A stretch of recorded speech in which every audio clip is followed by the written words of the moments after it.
Hi, I'm Britt. And my name is Alissa. And this is Skeletales. And this is the podcast where we strive to answer the age-old question of, is my dead grandma watching me? Alyssa, you know when you go to use a public restroom stall and it's already a little awkward because there's that like 1-inch gap where people can watch you pee. And then you sit down, you start doing your business, and all of a sudden that door starts swinging open and you're, oh shit, you're midstream. So you have to like kick your leg out or put your whole body forward to like try to close the door so it doesn't open and everybody can see you. It was Grandma. Oh, why? She's just making sure you're like wiping from front to back? Well, back to front? I just threw my theory. My theory is that sometimes Grandma just wants to be a little mischievous and can be a bit of a prankster. If you're going to the bathroom, you're peeing in a public restroom. Yes. The door starts to open and you are able to keep peeing and lift your leg and hold that door closed. Hell yeah, girl. That's impressive. Why don't you use one of you've got a wingspan. Just well, okay. First instinct would be arms for sure. But you know how sometimes they don't have the hooks for bags and stuff. So if you're like having to hold your bag, okay. Can I tell you what inspired that? I would love to know what inspired this.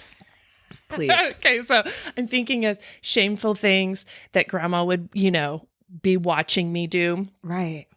I thought of an embarrassing moment for myself that happened a few years ago when I was at the airport.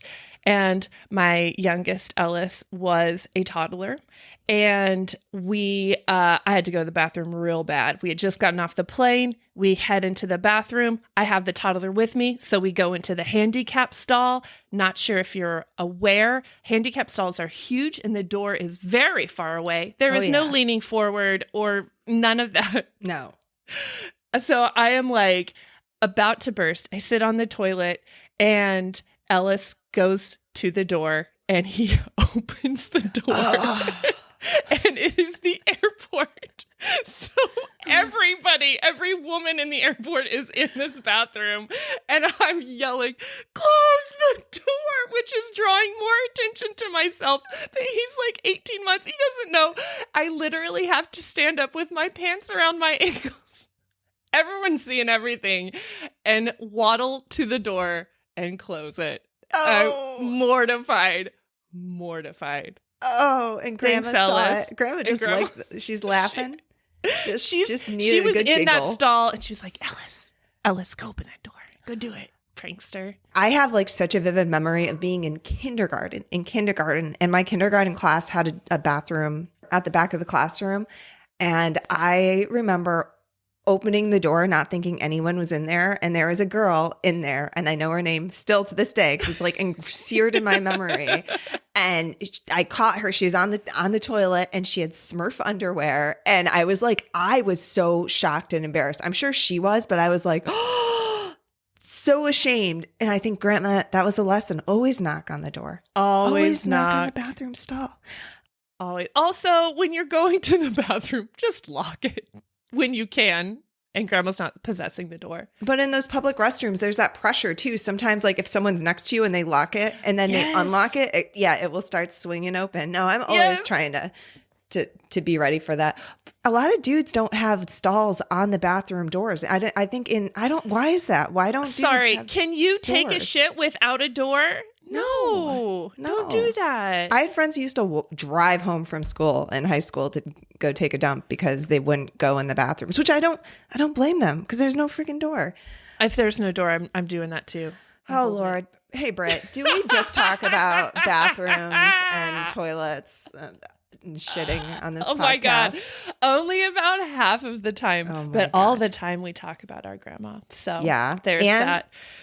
We tell true tales of the strange, unusual, and paranormal. 100% of the time we do 100%. That. Yes. So what you got today, Britt? Oh my gosh. I'm so excited to share. Do you remember a couple of weeks ago, I told Melissa's story about the padre of priests? The cadre of padres? The cadre That's of what padres. It was. Padre of priests? That's not a thing. Cadre of padres, posse of priests needing to come to her house because it was crazy haunted. Her son had deep scratch marks. He had a friend that resided in the corner. Mirrors are breaking. Books are flying at her face. The place is clearly haunted, right? Mm-hmm. I have an update. I have 3 updates. Because at this point, they were staying in a hotel, right? When they wrote the story, they were staying in a hotel. The cadres of padres was showing up to exercise their home. I think she's been waiting for them to arrive. I don't know. Padre must be real busy right now. I don't think actually, I've only skimmed these updates because I wanted to read them live. Real time with you. That's cool. Mm-hmm. All right. So we've returned to our house. I've been back a few times here and there. The energy in here is extremely tense and ominous. As soon as I stepped foot in the house, it was like a wave of anger and rage hit me like a ton of bricks. I also heard doors slamming simultaneously at once. So against my better judgment, I stepped further into the house to see what was going on. Bad idea. We have a large glass door leading from the living room to the kitchen/dining room.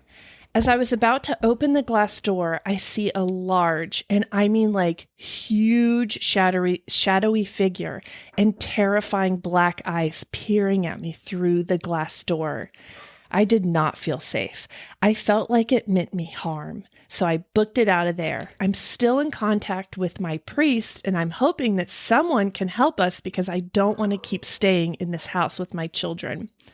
My poor 2-year-old still has those 3 claw marks on him, which is very hard to look at. And then she's trying to get in contact. She also says she's trying to get in contact with a psychic medium. So maybe they can help too in this situation since the priest doesn't seem to be showing up. All right. Second update. The priest just ditched on her? Hasn't shown up yet. Maybe in the second update. I've got another update. Wait, from the same person? Same person. Okay. Yeah. Okay. Continuing this story. These are just separate updates that she's sharing. So the activity in the house has increased significantly. We ended up coming back home because at the hotel, I was starting to have that same feeling that I have while in the house. So I decided we would just go back home and try to fight this. I've started to notice more and more bruises on me pop out of nowhere. I haven't fallen or anything, so there's no explanation for that. But anyways, something truly scary happened, not last night, but the night before. I woke up to find my fiancé standing over my son's crib. He seemed to be in some sort of daze, so I gently nudged his shoulder, and I could have sworn that I heard a growl as he turned around to look at me before turning back to my son's crib. That was enough for me to scoop my son up and take him to the living room where we slept the rest of the night. The next morning, I tried to go on as normal, despite on occasion hearing 3 knocks and scratching noises. My fiancé spent most of his day in the basement, which scares me because that's where I get these feelings the strongest. I won't even go down there anymore. I've been doing my laundry at my mom's house. Last night I saw the large shadowy figure with the black eyes again in the corner of my room nearest to my fiancé. All I could do was close my eyes and try to ignore it. I've also been having nightmares, which started about 3 days after I noticed the claw marks on my son. I'm trying to make sense of those. As of right now, I'm waiting for word from my priest, and I've also reached out to a couple of psychics as well. All right, last update. Are you ready? Oh, God, yes. Woo, it's getting intense in this house. I can feel it. Another update. I did not return home after work yesterday after my neighbor texted that my fiancé was in the backyard staring at nothing with what appeared to be blood on him. Oh my God. What? I received another. Oh, go ahead. Like, are you alive? That's unsettling. They just text. What? They don't call the cops or anything. Where is this blood coming from? I received another text from my neighbor just a little bit ago telling me he heard screaming coming from my house. At this point, I am scared. I stayed with some friends, but while at their house, I started to get those same feelings I get in my house again. I'd slept on the couch and woke up to 3 loud knocks. It was loud enough to wake my friend and her husband up. They came downstairs asking me what was that. All I could do was shake my head. As they were about to head upstairs, we heard another 3 knocks, followed by a loud bang in the kitchen. So we all walked to the kitchen to check out what the noise was and discovered their kitchen table had turned over. Oh my God. My blood ran cold and I started to feel all clammy. My friends at this point were visibly shaken. Eventually, we were all able to get back to sleep, though it took me a few hours. Do you guys know if what this thing is following me or is it following my fiance? I thought by leaving, I was protecting myself. Oh my gosh, Melissa. Holy shit. Where the fuck is this priest? Also, I don't think a priest will cut it. I don't think they need a priest anymore. I think is this a burn the house down situation? The fiance has to be possessed, right? What the hell? Covered in blood in the backyard? You think it's the fiance? Yeah. Yes. The fiance is fucking possessed. He's growling at her while staring at this child with the claw marks on it. Like, who is screaming in the house? Why is he covered in blood? So many questions. Was this the house that she grew up in, and then all of a sudden this crazy stuff started happening? So same house. It's not like move the fuck out of this house. Like it's the house. Exactly. It's the fiance. Go get him like exorcised or something. Right. No, don't do it. It's got to be the fiance. There's a TikTok channel that is like some guy is a priest and he exorcises people on it. Like he's an exorcist. And like I posted one at one point on Spooky Post that was like this girl getting exorcised and she's like sounded like a motorboat. She's like, and has all these freaking videos of people like getting exercise and they're dead serious. It's not like a joke. It is like, right. So I don't even know if I want to put anybody in that, subject them to that. But like, yeah, the dude needs something, a cleansing, or does he have something? Yeah, maybe it's not the house at all, but then it's following her around too. So maybe she has something attached to her as well. What did they do? Did they go on some, like, did they go explore some cave that they're not supposed to? I don't know. Lord, I feel like they must have right? done something to trigger this. Oh, the 3 knocks. I feel like that is something. I feel like I know that feels like it's in my memory somewhere is happening in another story we've heard before. Or it's like a vampire or something. They're knocking and you have to invite them in. And that would explain the blood. They invited a vampire is like feeding on him. And that's why he's... The claw marks. And that's why he's just staring. He's in a vampire trance. Ooh. I kind of love that idea. I kind of want to be a vampire though. I'm like, send him my way. Hey, not if it entails that. It sounds horrifying. I don't know. At this point, it's so wild. They need professional help. They need something. I know. Maybe I'll message her back and maybe just find out where she is. Maybe she's in Austin. Yeah, maybe she's in Austin or my area. Because there is or that remote clearing. Remember, we had that gal who had the remote clearing done. Surround yourself with crystals. Get a bunch of crystals. As many St. Christopher statues as you can find. Mm-hmm. Holy water. Get some batteries to charge up some your crystals. Crystals and holy water. There's a full moon. Oh, yeah. Missed the opportunity. It was like this morning, I think. I think they may have missed that or yesterday morning. Yeah. Damn. I'll keep everybody. It keeps intensifying. And it's like, I feel like she's going to just stop mid-sentence and it's going to be like, honestly, if this is her last update to us, I'm going to be real worried. Like, are you alive? It's a little freaky. Did your fiance kill you? Jeez. Suck your blood out. How do you make holy water? Oh, yeah. Someone is saying holy water. Oh, you have to sneak into a Catholic church with a flask or something and just, I mean, maybe if you ask a priest. I think my mom thinks she can make holy water. She just blesses water. Oh, maybe she does steal it. I don't know how my mom gets her holy water. I'm going to ask her how she sources it because she likes to just bring baptize a vial. people. Yeah, every fill so up a little often. solo cup with some holy water, take it home, sprinkle it in places. She does listen. Sorry, Mom. But, she's been known to baptize a few. I think you can just go and nicely request it. I don't know. Your mom's doing rogue baptism. Rogue baptisms. Stolen a little holy for you, water. A little for you. Yeah, just anyone. Preferably babies, because they can't tell. They can't rat her out. True. They can't say, "What are you doing, lady?" It's okay. Okay, so actually, speaking of church and holy water, this story is the time I maybe met a ghost at church camp. And this is from Anonymous. They wanted to be anonymous. They say, a long time ago, I went to church camp. I was maybe 13 or 14 at the time. I can't remember the year exactly, but I was old enough that the girls and boys were flirting with each other and all that. Like many places in the U.S., we lived in a suburb that was only 2 to 3 hours away from beautiful woods and camping areas. And this church camp was no exception. It had some big facilities and also hosted other groups.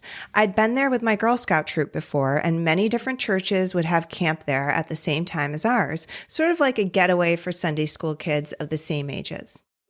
The first night was weird because there was a bat in our room in one of the large dorms. So me and the other girls in our church group had to sleep in the downstairs of this dorm. I was so scared. I would have rather slept with the bat than in the creepy room with all the shadows and creaking floors, but that was quickly solved by the next night anyway. I'd want to be with the bats. Britt, you have no fear of rabies. That is... Anyway. That's true. Of all of the diseases out there, rabies is low on my list. I know it's a possibility, but, who have you known that has had rabies? Rabies is guaranteed death, though, if you don't get it treated. I don't know anyone who's had rabies, knock on wood. Yeah, see? But, okay. Anyway, I'm going to give you rabies just to teach you a lesson. I'm going to get you some rabies. Salmonella poisoning, I don't know anybody who's had it, but I'm terrified of that. Oh, you're scared Raw of chicken, salmonella? keep it away from me. I have known people who have salmonella, and I'm still scared of that too. But the rabies, if you find a bat in your room with a child, they can bite you without leaving a mark, and you can have rabies and not even know until it's too late, and then you're just dead. So if you find you'll be sleeping fine. in a room with a bat, not advised, and then you got to go assume you have rabies. I'm going to get you some rabies just to shut you up over there. Okay. Anyway, this is not a story about rabies or bats. Regardless, the next day we started the typical activities. We had some little mini seminars and then some yard games. I noticed a girl in the yard that no one else was talking to. She had long frizzy hair and wore some outdated clothing. I assumed she was either a Mennonite or a Mennonite. I think she means maybe like a Amish person, someone who's Amish. Yeah, Amish. No. Okay, my mistake. They say Mennonite or Mennonite adjacent. So something similar to a Mennonite. Similar. There were a lot in the area I grew up in, and I just chalked it up to that. I was the kind of kid who felt bad for everything, but she was also reading some books, so I wanted to be her friend. I sat down next to her and started chatting, and we ended up getting along. She didn't get my jokes about pop culture ever, but once again, I chalked that up to her being homeschooled like she said she was. We hung out for 2 days, and no one bothered us at all. At the end of the second day, she told me she had to go home all of a sudden. She explained that she wasn't here for the church camp, that her dad was a pastor, and that he said it was time to go. I thought that was kind of strange, but I was more sad to be losing out on a good friend. I asked her if we could be pen pals because she said she didn't have the internet or anything at home, and she said her dad wouldn't let her. I was heartbroken. The girl said that she wanted to say goodbye, but she wanted to spend as much time with me as possible, so I followed her to the house on the camp that her family was staying at. It was a finished house in the middle of the camp, and we went inside. There was no one else there. She led me to a room with 3 beds and told me she had to get ready for bed before her father returned. I said okay and sat down on the edge of one of the beds and looked through some of her books. They were all older publishings, but still books I enjoyed. They matched the interior of the house, kind of like 70s-ish. She came out in a long white nightdress and then began to lotion her hands with some thick lotion she had in a tub next to her bed. She then put on a pair of leather white gloves, and I asked her what she was doing. She explained she was moisturizing. I giggled and said I would miss her, and she gave me a hug. I then left her room and the house and sat outside that house, sad that I wouldn't see my friend again. When I asked a few people around camp about her and her family, no one knew what I was talking about or who I was describing. I didn't research much into it at the time, but now, when I recall it, no one even talked to her when we were spending time together. I had been mad about that at the time, but now I think she might not have been there at all. I miss her. She was sweet and smart and kind, and I enjoyed talking to her for those 2 days. Maybe she was real, maybe she was not, but now I think maybe she was a ghost. I love it so much. Creepiest part about the whole story is the thick creamed moisturized hands and glove. Why? I know the lotion detail. I love. That was one of the creepier details of the whole story. So I'm imagining this little 12-year-old in this white nightgown with these white leather gloves. It's so put on weird. the gloves, put on the lotion. She moisturizes the skin. I went to a Girl Scout camp, Camp Beechwood, in Western New York. And I was like, man, you really painted the picture. Like, I'm getting vibes of like Western New York, you know, Pennsylvania. I feel like maybe I've even been here. And she said, she's like, oh my God, it was in New York. It was just north of Oneonta. So it was like a couple hours from where I grew up. Oh and my then gosh. I actually even Googled the camp because I was like, Camp Beechwood. I was like, was this the exact camp I was at? Like, that would have been crazy. I don't think it was, but still, I was like, that's strange. The vibes were like so strong that I was like, maybe it was the same place. I don't recall there being a finished house or running into a 1970s girl applying lotion, thick lotion. Well, that's the thing. Was the house even really there? Right? Maybe why is there a random house in this camp? Yeah. Ooh. I was just remember being terrified that raccoons were going to attack me while I'm sleeping. That was my biggest fear. And give you rabies. In your sleep. That's Alissa. I didn't think about the rabies. My fear of rabies didn't settle in there because I did have a bat in a camp in a cabin when I was younger, and I wasn't worried about the rabies then. Now, I guess I survived. I didn't get rabies from that bat either, but I've had some close encounters that I know of. It's not dormant. It's not going to lay dormant for that long. Oh, okay. I love it. That's an excellent story. Isn't that a good one? Well done. Maybe she was anonymous. There. Maybe she wasn't. But I love this story. We'll never know. So do you have another story? I do. I've got one from Jasmine. Jasmine says, I had surgery on Monday, and it's left me unable to walk for a few weeks. I also fell on ice Saturday, so I'm in a boot. All of this to say that I'm pretty slow moving. My husband has taken 2 weeks off from work to take care of me and our 3 kiddos, even going so far as to bring the rolling bunk bed out of our daughter's room and into ours. It's a triple bunk bed, so he brought the most bottom one. So I guess he brought it in so like all the kids and him, everybody could be together in the room. The other night, I was woken up due to my throat being on fire. I got up, could see clear as day that my 2 daughters were asleep on the roller bed, and my husband was asleep in our bed with our 7-month-old. Everyone is snoring. So I'm up and start hobbling to my bathroom, and to do so, I have to pass my open bedroom door. As I walk past, I hear, "Mommy," as clear as day. I turn around, look back at my girls. Both are still lightly snoring.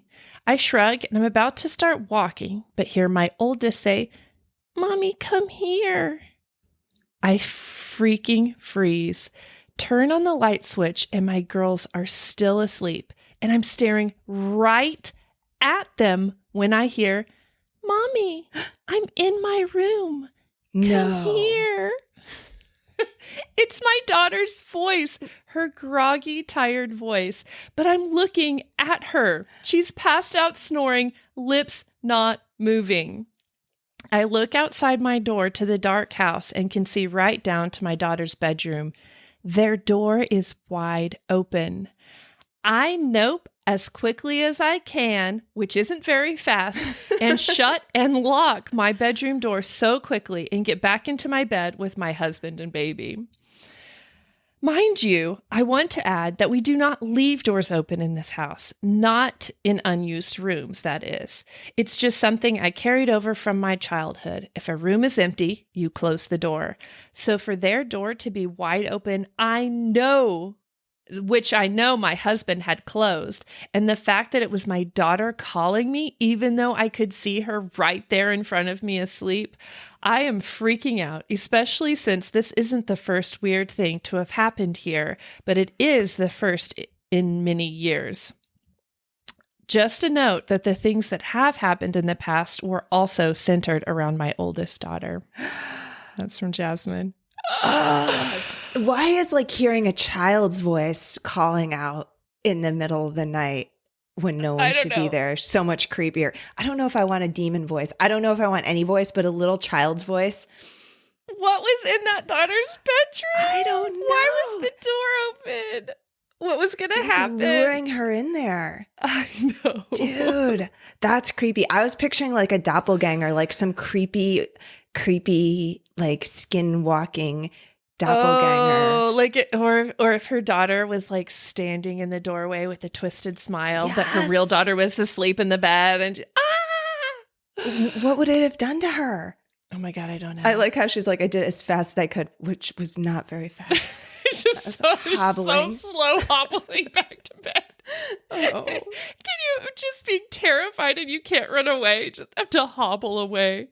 Oh, bless it. So the other day we were out to lunch in Seattle and Mitch was shushing everyone all day and it was like making me insane. So we were sitting at the table and I start saying something, shush. And I was like, oh my God, are you kidding me right now? Would you stop? He's like, I didn't do it. I didn't shush you. And I was like, no, like I can echolocate like where that shush came from. It came from your face. All right. And so again, like a minute later, another talking a shh. And I was like, dude, he's like, I'm not doing anything. I was like, are you seriously fucking with me right now? Like, I could not make sense of it. He's straight up denying that he's shushing. I know shushing is coming from his direction, but like, he's making me feel crazy.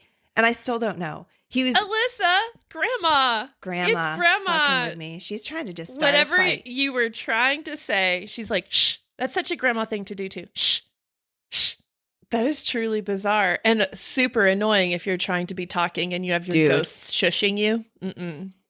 That is a way to fire me up. You don't let me get my words out. Anyway, creepy. No, shut.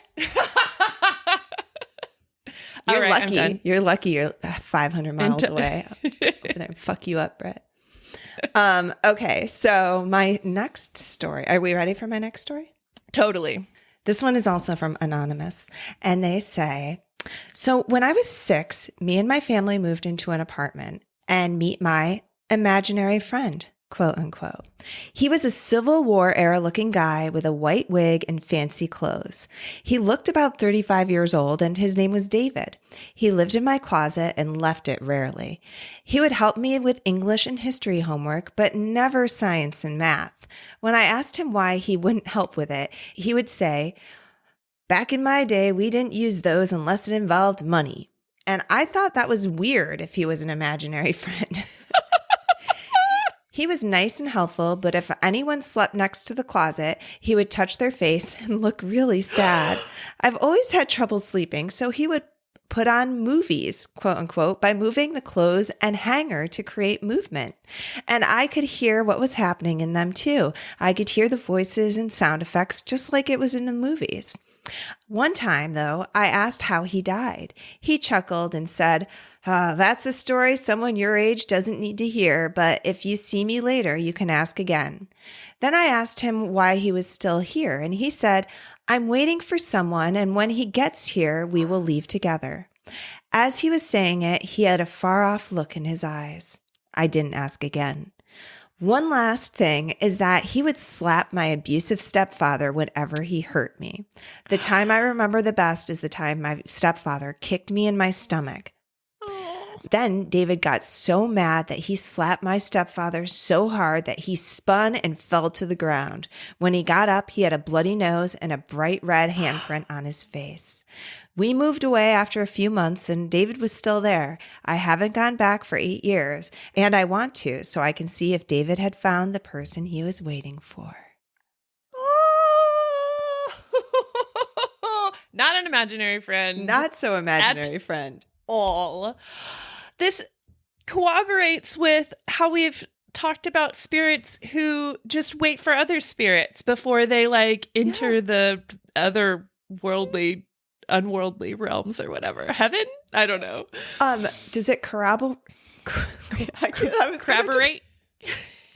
You said corroborate, and so I was going to ask if corroborate like a wabbit? Corroborate or corroborate. It corroborates what we have heard before, that you got to wait. My God. But the dude's been waiting around since the Civil War, or what? Who's he waiting for? And that it's is it a family member? Is it a lover? Who is David waiting for? Oh my God. And the abusive stepdad, and how David stood up for this child, this sweet baby child. I mean, I wonder what the stepdad's memory of that is, like his perspective on it. My guess in my brain as you're telling the story, he was just a drunk asshole, and then when he got slapped down, he like was too drunk to even realize what had happened. Yeah, he probably assumes David or the boy did it, Anonymous did it, but it was like his protector too, huh? Yeah, I know. I like that story.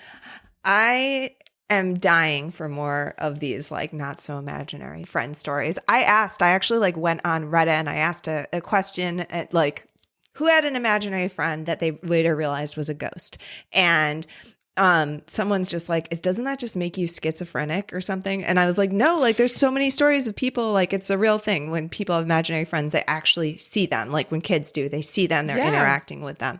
And then one person said that they had an imaginary parrot that would fly along next to their school bus. And I was like, that's adorable. But also like the Golden Compass. Have you ever read that book? It sounds familiar. I don't think I've read the movie, because they all have like familiars. They each have like this little spirit animal that accompanies them everywhere. And that's fun. And that person's was a parrot. Yeah, actually, it's fun. The Golden Compass is kind of a dark book. If anyone's read it, it's like a series of books. But yeah, okay. So yeah, do you have another story? I do. Okay, this one comes from Pat. Pat lives in my neighborhood. I got this one from next door.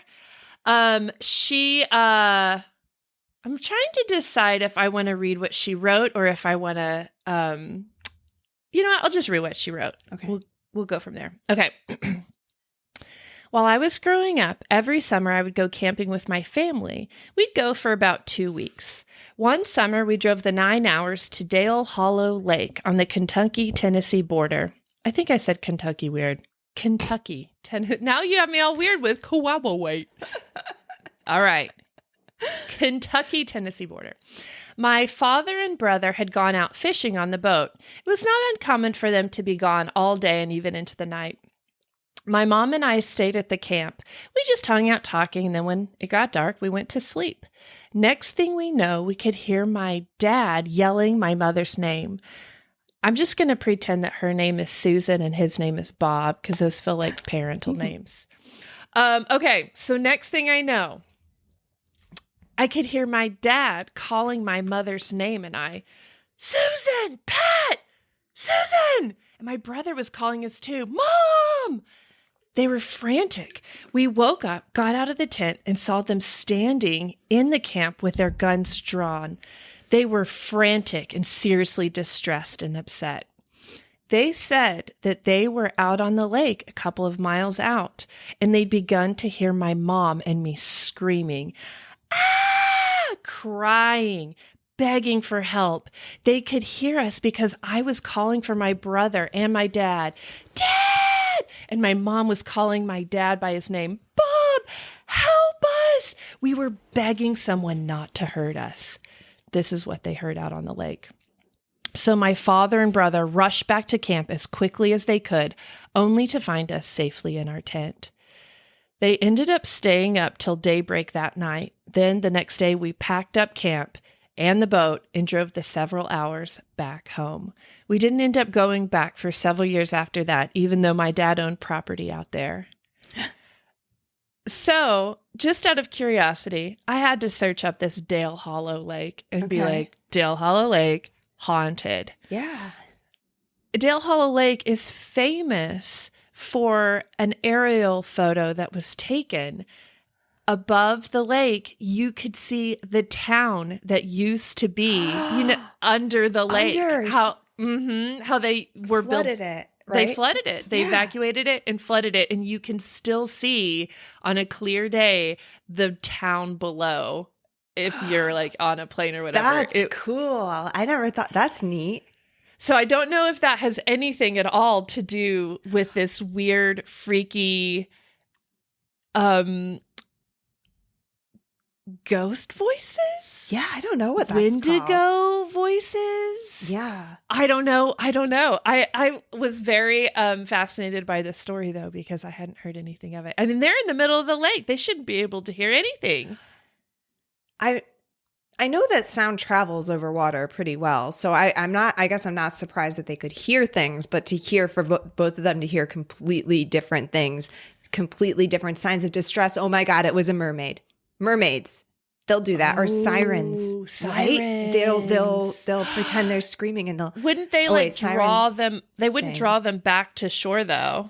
They would want to take them further out, I would imagine. Well, maybe they're in the middle, and so they're trying to draw them both into the water towards each other into a trap.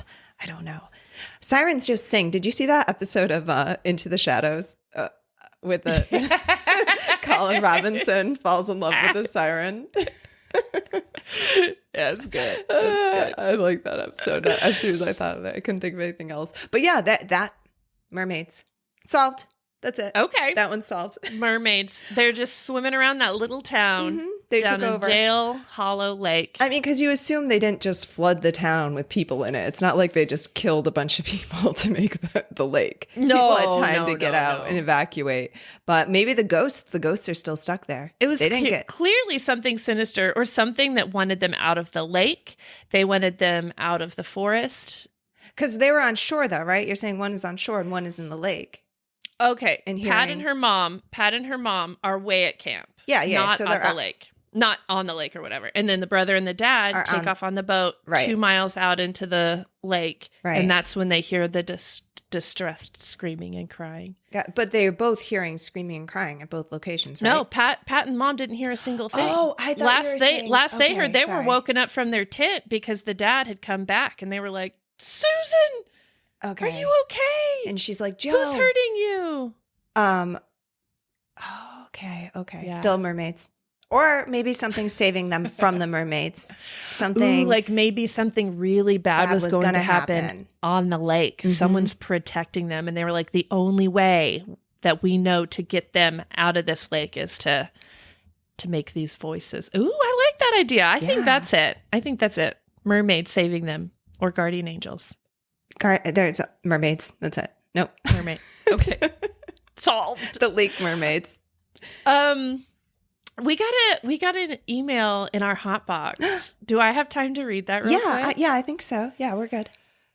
Awesome. I'm okay, so as you're aware from last episode and this episode, I put out a call on my next door if anybody has had experiences, and man, my neighborhood is ripe with hauntings. I absolutely love it. But this email comes from someone in my neighborhood again. I got a cool neighborhood. Not to brag or anything. Hot brag. Okay. Maybe there's just carbon monoxide leakage in your neighborhood or something that's giving everyone mad hallucinations or something. Chemical plant spill. Texas is just haunted as hell, I think. That's right. Texas is haunted as hell. Mm-hmm. Okay. Here we are. All right. Dear Skeletels, I have a spooky story I thought I would share.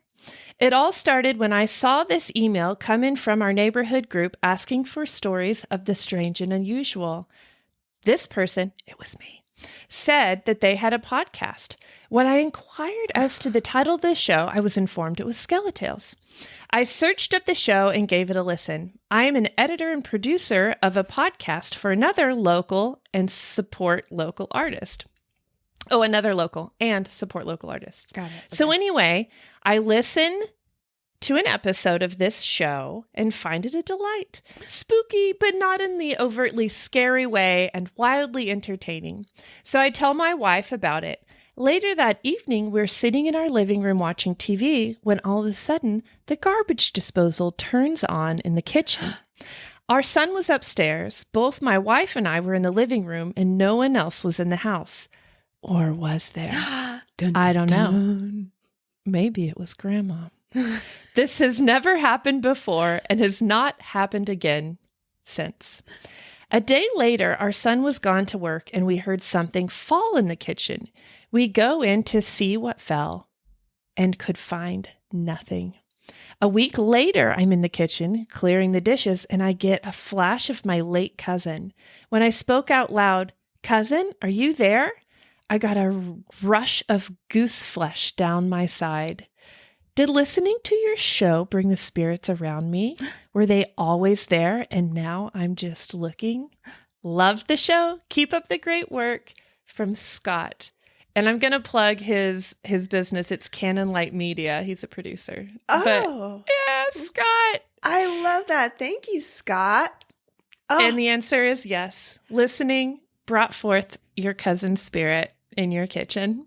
We did that for you. You're welcome. I love that, but I also hate that because that's my worst fear because I edit this in like the wee twilight hours of the evening a lot of the time. Oh, girl, and then you don't even know. You've got like 15 spirits being like, Alissa. I've got my bubble. I've got like all of my crystals with me right now.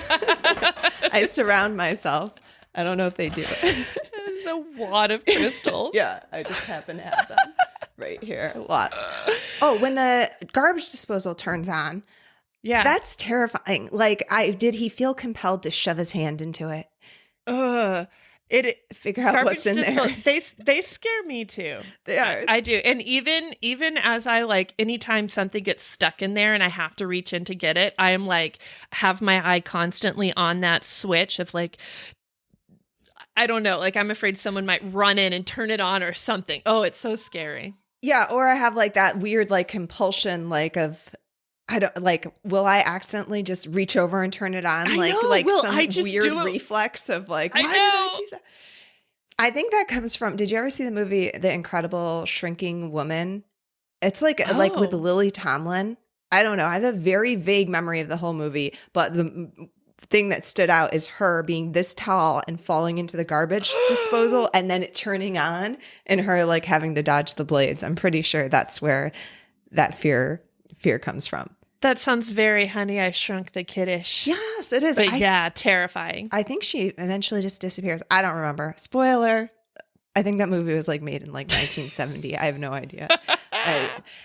Anyway, okay. So do you have any other stories? I don't think I have any others right now today. We're going to do a quick one. I'm like, yeah, I am loving all that was brought to the table today. If you have a story you'd like to share with us, please send it to skeletalespodcast@gmail.com and we will read it on the air. If you would like to speak your message to us, you can call us on our Skeletales hotline. That number is 302-689-DEAD, 302-689-3323. And sometimes we just like to hear you guys say, hey, love ya. Yeah. So you can call and just like chit chat with yourself to us. You could leave your EVPs over there too, your electro voice phenomena. Oh, yes. Come on and join us over on Facebook. We have a Facebook group. It's Skeletales Community. Like Britt said, we're on all the socials. You can DM us. The hot box is probably the best way for us to aggregate the emails in one place. But over on Instagram, we've got our link tree where you can find our merch shop and our website and all the fun things over there. Heck yeah. Is there anything else? Oh, there's one thing I have written down here that I wanted to tell you, Alissa. Oh, okay. What's up, Britt? Haunt y'all later. Haunt you later. Good Good night.